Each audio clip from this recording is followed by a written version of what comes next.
Hello everyone, welcome back to my channel. और आज के वीडियो में मैं आपके साथ शेयर करने वाली हूँ सीजी टेट का 2026 पेपर 2 का साइंस वाला पार्ट, जो सेट सी का है। हमारा जो सेट था वो सी था, तो उसमें जो स्टार्ट हुए हैं 121 मार्क्स से स्टार्ट हुए हैं। 121 सीरियल नंबर से साइंस का है स्टार्टिंग। तो 121 से मैं यहाँ पे सॉल्व करके आपको बताऊंगी। हर चीज़ विद सॉल्यूशन है, करेक्ट आंसर्स के साथ, तो आप मिला सकते हैं। तो 121 जो मैचिंग था उसका option number B is correct. और ये डायरेक्ट मैंने मैचिंग को डायरेक्ट लिखा है इसके आंसर के साथ। ये आपको शफल में मिलेगा वहाँ पे। सोलर सेल को कैसे मैचिंग कर सकते हैं? सोलर मतलब सनलाइट। तो सनलाइट की जो एनर्जी होती है वो इलेक्ट्रिकल एनर्जी में कन्वर्ट होती है, उसे हम सोलर सेल के थ्रू यूज़ करते हैं। Hydro electric power plant potential energy into electrical energy में कन्वर्ट होता है, तब हम पावर प्लांट में यूज़ करते हैं। थर्मल पावर प्लांट में heat energy into electrical energy को यूज़ करते हैं। विंड टर्बिन में kinetic energy into electrical energy को उसके थ्रू यूज़ करते हैं। तो ये करेक्ट मैचिंग हुई। ये ऑप्शन बी में आपको मिलेगा अगर आप सेट सी में है तो। अदरवाइज आप देख सकते हैं, मिला सकते हैं इसको। ये डायरेक्ट आंसर है। Answer number 2 is 122। Arrange oxide of nitrogen in decreasing oxidation number. तो यहाँ ऑक्सीडेशन नंबर आपको निकालने हैं, तो यहाँ पे मैंने विद सॉल्यूशन आपको दिखाया है कैसे निकालते हैं। N2O5 है, 5 2 -2 5 to 10 माइनस की साइन आ गई, डिवीजन में चला गया, डिवीजन के बाद माइनस सामने था तो कन्वर्ट हो गया प्लस में। सेकंड आप देखेंगे N2O3 same as it is, आपको वैसे ही लिखना है, मल्टीप्लिकेशन करना है पावर से। ऑक्सीजन का -2 होता है, फिर आपका N निकल जाएगा, वैसे डिवीजन मेथड से करना है। फिर आगे आप NO2 का भी देख सकते हैं, ये प्लस होगा, ये +4 है। फिर उसका NO का देखेंगे, NO का आपको विजिबल होगा यहाँ पे N की पावर कोई नहीं है, O की भी नहीं है। O में हम 1 ले लेंगे, इसीलिए 1 2 जा 2 ही होता है, -2 था तो प्लस हो गया, चेंज हुआ साइन। लास्टली N2O का हम करेंगे 2N - 2 ही होगा इज इक्वल टू 0, 2N। फिर ये डिवाइड होकर कट जाएगा, 1 बचेगा +1। फिर हमारा ये सीरीज बन गई, +5 फिर +4 फिर +3 फिर +2 फिर +1। ऐसे आपको अरेंज करना है और उसका ऑप्शन होगा option number C. Next question में बढ़ते हैं। 123 सिंपल हार्मोनिक मोशन का क्वेश्चन है। With amplitude A, angular frequency omega, the ratio of kinetic energy to potential energy when this particle is at displacement x, x की value दी है, from mean position is. Potential energy, ये solution हम यहाँ पे आपको दिखा रहे हैं। पहले आपको पोटेंशियल एनर्जी का फॉर्मूला पता होना चाहिए और काइनेटिक एनर्जी का फॉर्मूला पता होना चाहिए। आपको फॉर्मूला अगर पता है तो आप आगे इसको देखो, पोटेंशियल एनर्जी में और काइनेटिक एनर्जी में। तो हमें जो x की वैल्यू दी है वहाँ पे हमें डालनी है अपनी वैल्यू, तो यहाँ पे डाल देंगे हम। तो यहाँ पे हमने डाला तो हमें ये वैल्यू मिली पोटेंशियल एनर्जी की। काइनेटिक एनर्जी के फॉर्मूले में डाला तो हमें ये वैल्यू मिली। अब इनको हमें नीचे कैलकुलेट करना है। इसे हम सिंप्लीफाई करेंगे तो हमारा लास्टली ये आएगा, kinetic energy divided by potential energy. यहाँ अप्लाई करेंगे हम फॉर्मूला, फिर डिवाइड करेंगे, डिवाइड के बाद हमारे फाइनल वैल्यू इज मिली 2 divided by 1 is equal to 2:1। यही हमारे क्वेश्चन पूछा था और option number C is correct. फिर हम नेक्स्ट क्वेश्चन में चलेंगे। नेक्स्ट क्वेश्चन हमारा है correct sequence of spread of cardiac impulse. हमें इम्पल्स, कार्डियक इम्पल्स की कैसे स्टार्ट होता है और एंडिंग का पूरा सीक्वेंस बताना है। तो ऐसे नोट से स्टार्ट होता है, फिर ए बी नोट्स में जाता है, bundle of His, then right and left bundle branches, then Purkinje fibres में जाता है। फिर हमारा मैचिंग आया, मैचिंग का मैंने डायरेक्ट आंसर लिख दिया। अगर आपको इनमें से कुछ नहीं पता था, सिर्फ मास गैस पता था, जो कि मैं सिर्फ मास गैस मैंने देखा और मेरे को करेक्ट आंसर तक पहुंच गई मैं। तो option number C is correct. Next question की तरफ देखेंगे, जो एजर्शन रीजन था। तो एजर्शन ये था कि ओजोन इजीली डिकम्पोज हो जाता है, नेसेंट ऑक्सीजन बन जाता है, ओजोन रिएक्ट करता है unsaturated organic compound containing double bond to form ozonides. तो एजर्शन सही है, रीज़न भी सही है, एजर्शन रीज़न दोनों सही हैं, लेकिन ये एक दूसरे का सही एक्सप्लेनेशन नहीं है। तो नेक्स्ट क्वेश्चन की तरफ बढ़ेंगे। Next question is when light rays enter from one medium to another which property change.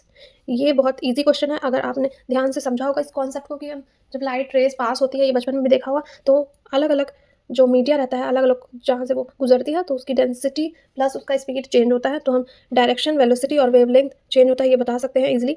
उसके लेकिन रीज़न क्या है वो हमें जानना ज़रूरी है, अदरवाइज हम नेक्स्ट अगर कोई एग्जाम होगा तो हम नहीं उसको रीज़न नहीं दे पाएंगे। डायरेक्शन चेंज होता है क्योंकि इंसिडेंस, ये अगर चेंज तब नहीं होगा जबकि राइट एंगल में आए, और एंगल ऑफ इंसिडेंस वो आप देख ही सकते हैं कि वो एक डायग्राम था जहाँ पे एंगल ऑफ इंसिडेंस हमने सीखा था।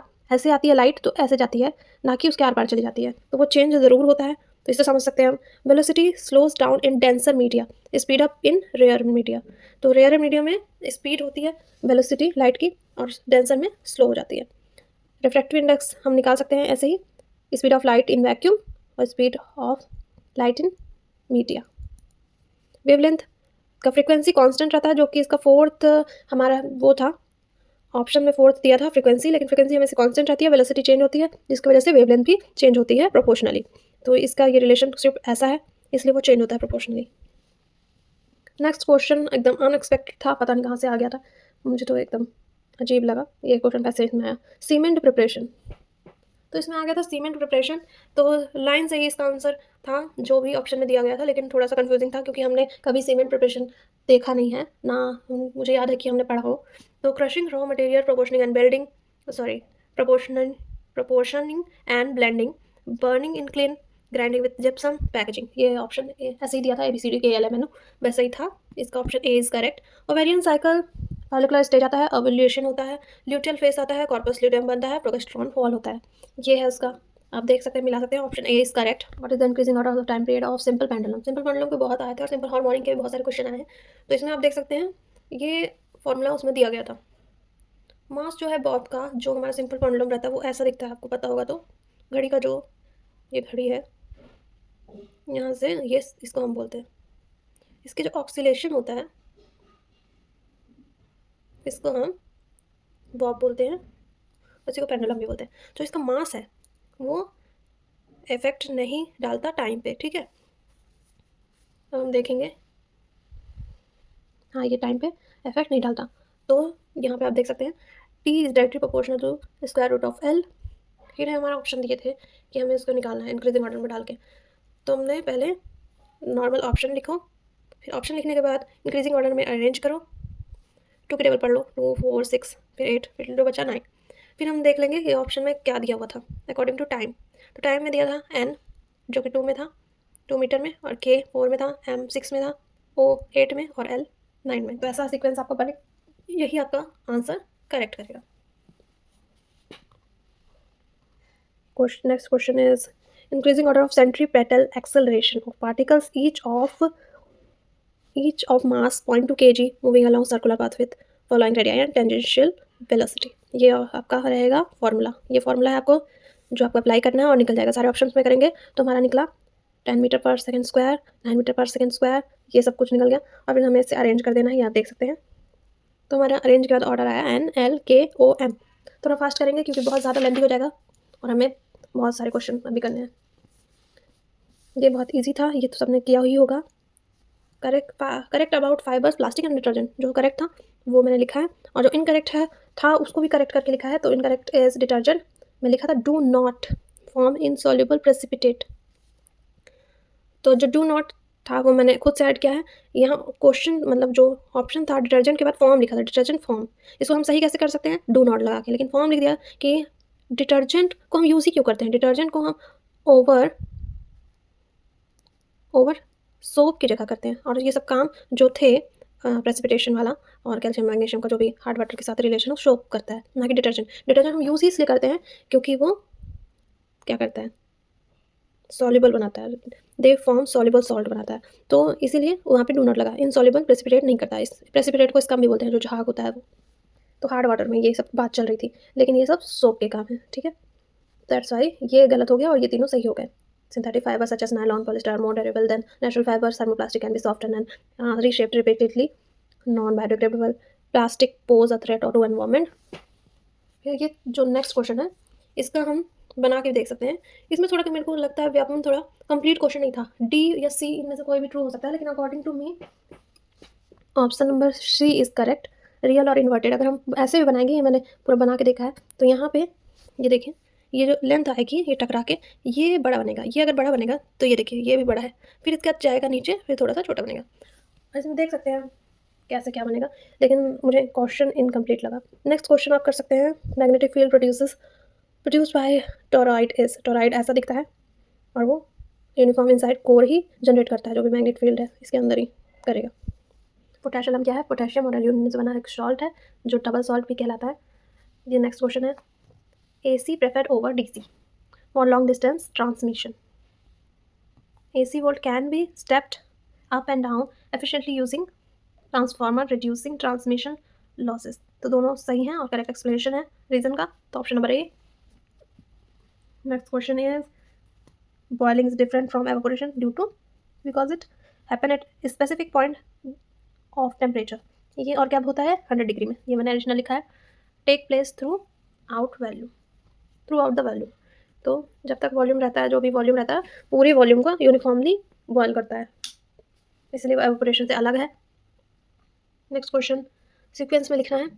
पावर ऑन होता है, इलेक्ट्रिक करंट जाता है, फ्लो होता है, मैग्नेटिक फील्ड प्रोड्यूस करता है, फिर डायरेक्शन हम देखते हैं मैग्नेटिक फील्ड की, देन उसके बाद राइट हैंड रूल लगता है जिससे हम डिटेक्ट कर सकते हैं डायरेक्शन कि किधर से क्या करंट फ्लो हो रहा है। ये है sequence. Next question is for astronomical telescope. Telescope का भी ऐसे ही सीक्वेंस आप देख सकते हैं। पैरेलल रेज एंटर करती हैं ऑब्जेक्टिव लेंस से, रेज कन्वर्ट होकर एक इमेज बनाती हैं जो कि रियल और इन्वर्टेड रहती है। आई पीस मैग्नीफाई होता है, final image parallel formed at infinity. तो ये इसका वो है सीक्वेंस। टाइफॉइड में दो ही चीज़ है, सॉल्मोनेला और कॉइलेक्स। सॉल्मोनेला टाइफी बैक्टीरियम और क्यूलेक्स थ्रू कोलेक्स होता है, क्यूलेक्स वेक्टर है। इलेक्ट्रिक सेल कैसा होता है, इलेक्ट्रिक सेल का भी एक सीक्वेंस है, केमिकल रिएक्शन करता है जिससे इलेक्ट्रॉन्स निकलते हैं, सीरीज वोल्ट में होता है, नेगेटिव टू पॉजिटिव फ्लो होता है, लेकिन उसको जो इंटरनेट रेजिस्टेंस है वो जीरो नहीं होता। Internet versus website. Website is a part of internet का पार्ट है वेबसाइट, जो कि ऑप्शन ए में था। ऑप्शन में आप देख सकते हैं, मैंने यहाँ पे मेंशन किया है, अगर कुछ छूट गया हो तो। जल्दी जल्दी खत्म करते हैं इसको। क्वांटम नंबर से आपको निकालना है, जो option number B is correct. और क्यों बी करेक्ट है वो आप देख सकते हैं यहाँ पे। बाकी लोग को, सिर्फ करेक्ट वालों को मैंने किया है, इनकरेक्ट को सॉल्व करने का कोई मतलब नहीं था। तो ये करेक्ट है और ये भी। And principal quantum number 1, principal quantum number 3, azimuthal quantum number 0 यहाँ 2 है, m0 m1 स्पिन -12 और यहाँ पे रीज़न भी लिखा हुआ है 0 1 2 से यहाँ -2 -1 0 1 2 ऐसे सीरीज में। कलर गैस कौन सी है, तो NO नहीं है, N2O लाफिंग गैस है। लाफिंग गैस भी जब छोड़ते हैं तो कलरलेस रहती है। अमोनिया बिल्कुल नहीं, red is brown, NO2 is correct answer, that is C. Binomial nomenclature, ये तो थ्योरी से को बेस्ड क्वेश्चन है, सिस्टम नेचर ये मुझे याद था। नेक्स्ट क्वेश्चन इज, तो सब ये 146 जो था करेक्ट वालों को करेक्ट का मतलब करेक्ट ऑप्शंस को 4-5 स्टेटमेंट थे उसमें से करेक्ट का वो निकालना था, तो सब सही थे। इनकरेक्ट वाले को पूछ रहा था कि इनकरेक्ट कौन सा है, तो इनकरेक्ट ये था riboflavin is vitamin is fat soluble, जबकि ये वाटर सोल्यूबल है। तो ये क्या है वाटर सोल्यूबल, लेकिन लिखा क्या था फैट सोल्यूबल, जो कि गलत स्टेटमेंट था और उसको वही चाहिए था, तो हमें आंसर मिल गया, answer is A. 147 distance between two charges are half the force will be. तो कूलम लॉ लगाना था, कूलम लॉ का फॉर्मूला आपको पता होगा। तो हम पूछ रहा था कि अगर दो चार्जेस हाफ है तो फोर्स क्या होगा, तो फोर्स हम निकालेंगे। तो हम निकाल रहे हैं कैसे, आर की वैल्यू हमने यहाँ रखी, उसको हमने पुट किया, वो हाफ निकली, तो उसको हाफ करके हमने यहाँ पे उसको पुट किया, तो स्क्वायर से हमारा 4 बन गया, 2 2 इक्वल टू 4 और 4 हमारे यहाँ ऊपर सामने आ गया। नेक्स्ट क्वेश्चन, तो लॉन्गेस्ट फेज कौन सा है, प्रोफेज है। प्रोफेज क्यों है, क्योंकि वहाँ न्यूक्लियर एनिमल ब्रेक होता है और spindle fibre begin to form, और ये सेल साइकिल है, आप थोड़ा डिटेल में पढ़ सकते हैं इसको, और ये वाला क्वेश्चन आता ही है, तो इसको अच्छे से सेल साइकिल को करके जाइएगा। ये बहुत इजी क्वेश्चन था, मैंने पीछे से स्टार्ट किया था तो मुझे बहुत इजी लगा। 1000 वाट पावर रहता है, 250 वोल्ट रहता है। वॉट फ्यूज़ रेटिंग पूछ रहा है ये, तो ये हमारा सिंपल फार्मूला लग गया और ये हमारा डिवाइड होके 4 एम्पियर आ गया। Convex lens can't form real image, तो ये स्टेटमेंट सही था, उनमें से ही गलत वालों में से सही निकालना था, तो ये सही हो गया। That's it. ये साइंस सेक्शन था, और मैथ सेक्शन के लिए स्टे ट्यून, और इसी तरह एक्सप्लेन करके मैं मैथ सेक्शन भी बनाऊंगी जो अभी तक कहीं पे भी नहीं बनाया है कोई। तो hope you will like it, और जल्दी सब्सक्राइब करो, stay tune for the next video.